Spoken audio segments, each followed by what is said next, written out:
Today we're going to learn the story about habits over feelings, my story.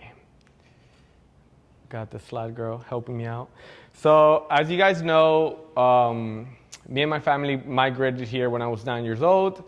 It was a very hard transition. We were living a wealthy lifestyle in Venezuela just to come to this country to barely make middle class. I didn't know the language, I didn't have any friends, and I had to grow up quickly. My dad stayed in Venezuela to support us from there, and my mom was just trying to raise 4 kids. When I was 13, as a birthday gift from my friends, I got introduced to smoking weed and drinking alcohol. At first, it was for fun, but then it just started to become a very frequent thing, almost like an escape from reality. That led to 4 years of high school with a lot of weed and a lot of alcohol. I even got kicked out of my high school team, my high school football team, for smoking weed. We were at a football camp. We thought it was a great idea to hotbox the bathroom. Coaches found out. We got kicked out. It was insane to think about how I was a starting running back and just getting shit-faced on the weekends, and it was like clockwork every Monday, throwing up in the practice field, and just because I was bigger than everybody and faster, I was able to get away with it. In 2015, after working full-time and trying out college for a year, I decided to become a personal trainer. My mom begged me for like a year, you should do it, you should do it. I ignored her for a whole year, and then I gave it a shot. I had a passion for fitness after all, and it seemed promising. But the drinking and smoking habits always stayed with me. I was a top trainer at Crunch Fitness, South Beach. I had a full book of clients. I was so successful that I decided to take all my clients into my own private practice. And it was so bad at times, I will only get 3 to 4 hours of sleep and show up half drunk to a 7 a.m. session.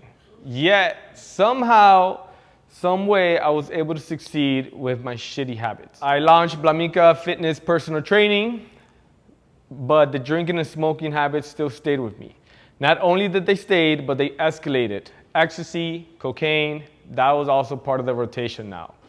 2020, I launched my kettlebell company, Wlaminca Kettlebells. I launched a 305 Kettlebell Club, and I even went on tour for doing 10 events in 9 cities across 4 different states. Yet again, somehow, some way, I was able to run multiple businesses and succeed with my shitty habits. 2022 was the breaking point. I was drinking every weekend, I was using drugs almost every weekend, and smoking weed every single day.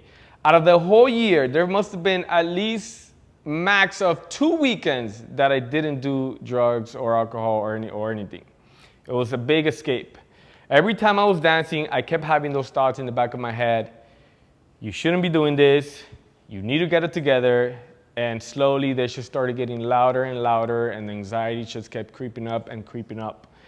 My business was slipping. The COVID PPP loan was running out, and I was starting to see things crumble before my eyes. My anxiety kept getting worse and worse. Going to the club couldn't even give me an escape anymore. I was dancing out there kind of like on autopilot, meanwhile dying with anxiety inside. The reality is that for years, I was living out of congruency with the man that I wanted to be. A leader in the fitness industry and a role model of what good health and fitness should look like. All the years of recklessness were starting to catch up to me financially. It got so bad that Ashley suggested I get a regular job. She didn't know at the time, but that got me so upset. I was like, what the fuck does she think? You know, she doesn't know who I am, whatever. We were dating for maybe 2 to 3 years, and it was a straight shot to the ego. And I couldn't blame her. She was looking for security, and she didn't like seeing me all stressed out. That was the ultimate low point. That was my rock bottom. Picturing myself working a regular job after running my own business for 8 years. And I actually did try to go back to a regular job. When I was starting my career, I used to do Uber driving. So I would work my personal training job Monday to Friday, Saturday night, Sunday night. I would drive Uber till 5 a.m. in the morning. So I was like, you know what? I've done that before. So let me go and try to be a Uber delivery driver. I did the thing. I did the sign up. I said, fuck it, whatever. It wouldn't let me go. I even went to the place. He's like, hey, it's not working. Da, da, da. Okay, you should be approved in a day.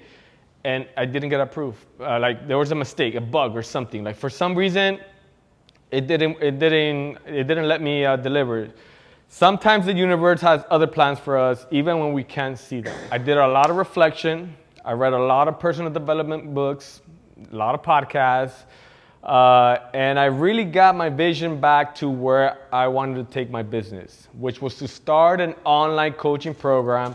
Something I started in 2019, but had abandoned due to lack of focus. A program that not only could give me location freedom, but also have a bigger impact on people's health and fitness. You see, unlike you guys, I didn't have to make a change for my physical health because at the time, I still had a fucking six-pack, doing all these drugs every single day, drinking every single weekend, but more so for my mental health and not living to my potential was something I wasn't okay with. It was something that kept haunting me. So that's when I decided to go completely sober. Cold turkey, cut out absolutely everything. No more alcohol, no more drugs, no more smoking weed, just raw dogging life. It was the first time I was sober for more than a month since I was 13 years old. So it was, it was 13, like 10, it was about 10 years of just being in that groove, in and out. I had to kill the person I was to become the person I wanted to be. Dropping the weed was the hardest thing ever. Like that was a daily thing for me, a nightcap thing. And my excuse was, oh, it helps me sleep at night. I have, if I don't, I toss and turn and all of that. But meanwhile, it was the anxiety of not doing the shit that I knew I needed to do. A lot of cold sweats, headaches. My body was going through hard withdrawal days, but I kept showing up. I replaced old habits with new ones. Waking up early, hiring a business coach, taking my social media seriously, building my business from the ground up. I stopped hanging out with bad influences and people that just weren't aligning with my vision. Every single day, I didn't feel like doing the things that I knew I had to bring. Every single day, I didn't feel like doing the things that I knew I had to do to bring this vision to life. I didn't feel like waking up early. I didn't feel like always missing out on social events. I didn't feel like going to bed early. I didn't feel like watching a movie and not be high. I didn't feel like talking in front of the camera. Funny enough, there's fucking 5 cameras right now, really. I didn't feel like scripted content. I didn't feel like posting every fucking day. I didn't feel like recording a podcast. I didn't feel like having a bunch of conversations a day via DM. I didn't feel like filming more and more tutorial videos. I didn't feel like learning brand new platforms to deliver my coaching. I didn't feel like doing sales calls. I didn't feel like using Facebook again to create a space where we can all hang out. But every single fucking time that I caught myself not feeling like doing something, I always told myself, stop being so fucking emotional and just get it done. I kept repeating that to myself day after day, and the phrase finally clicked. Habits over fucking feelings. That's when it was born. I didn't wait to feel like doing the work. I built the habits and the results came after. Since then, I've been able to speak confidently in front of cameras, post every day with minimal effort. I've gained over 25,000 followers on Instagram organically. I haven't smoked weed in 2 years or gone back to bad habits.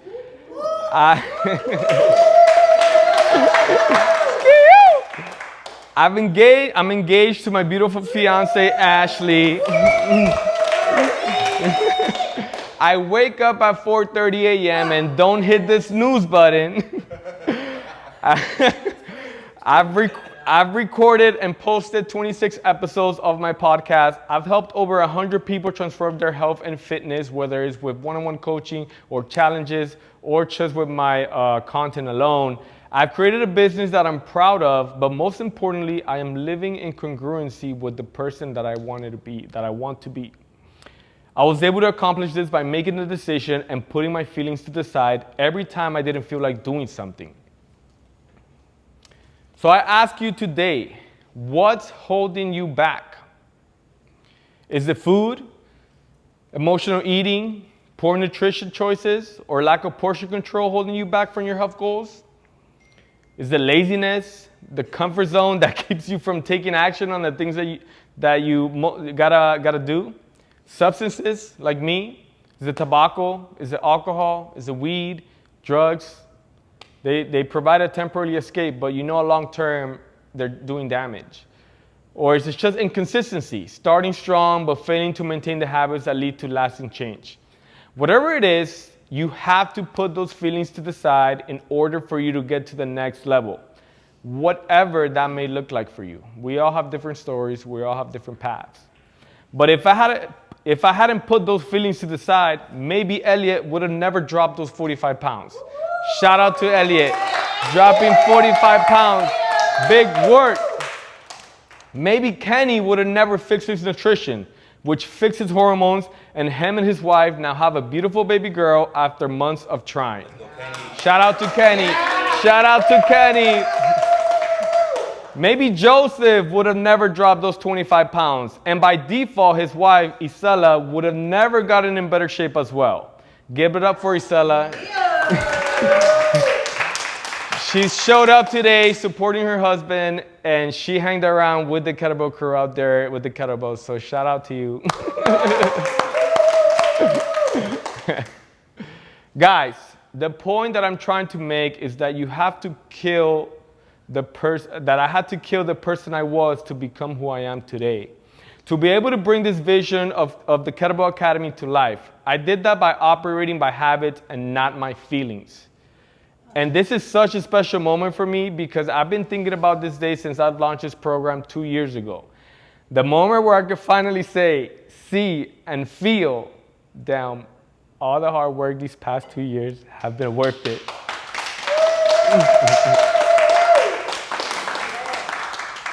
I appreciate every single one of you who have been a part of the Academy, especially those of you here that made the trip. You guys made me give me purpose every day to wake up and grind. You guys are proof that you guys are proof that I am building something bigger than me, that is actually making an impact. Thank you for being my clients. I fucking love you guys. That is all.